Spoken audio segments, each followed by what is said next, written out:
Dear colleagues, thank you very much for coming. I wanted to gather you to inform you about one outrageous incident that happened during the high-level week.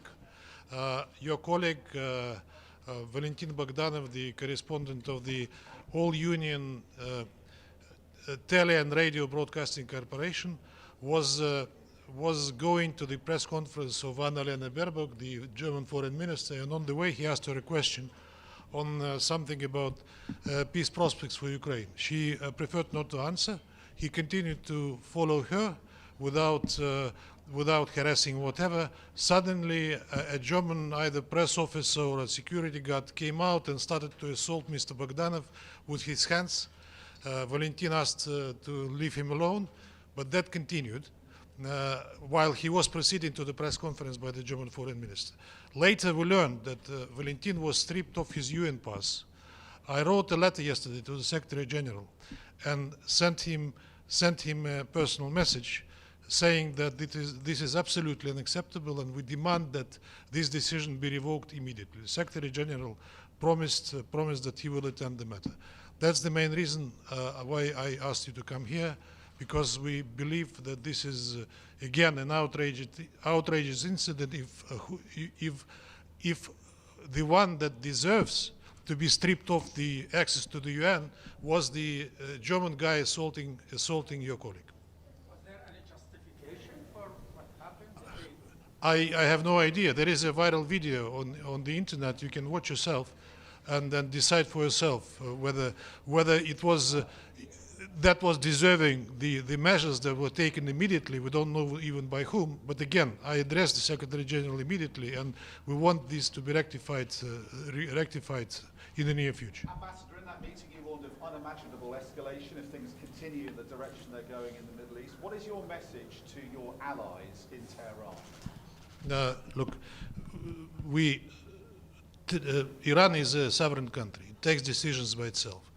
And I said in my statement that Iran demonstrated incredible restraint for over 2 months. And as the Iranian ambassador just said, we've been asked, I believe indirectly, by the US not to retaliate or whatever while they were conducting the so-called peace talks on the ceasefire, which never happened.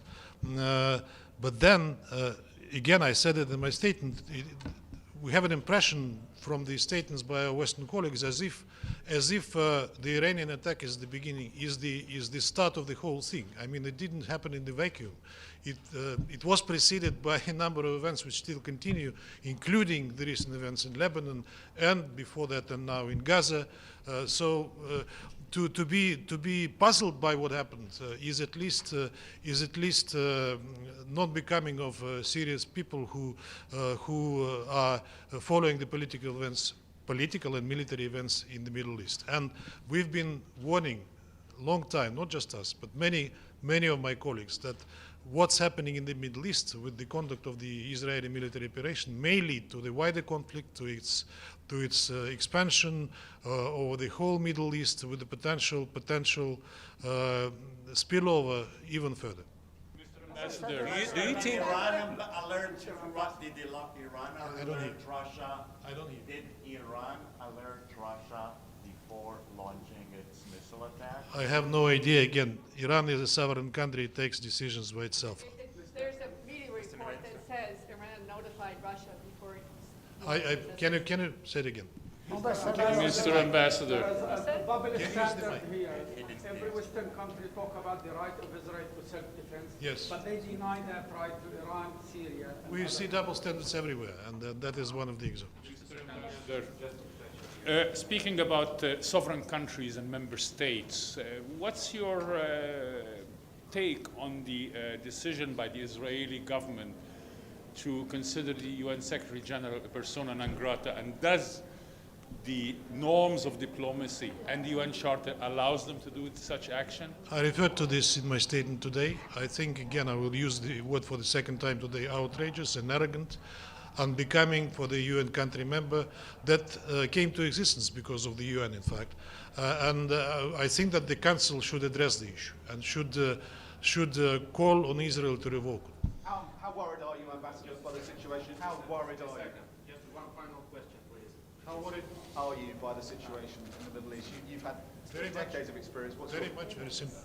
how dangerous is it? Secretary General today told that he wonders what is left of Resolution 1701.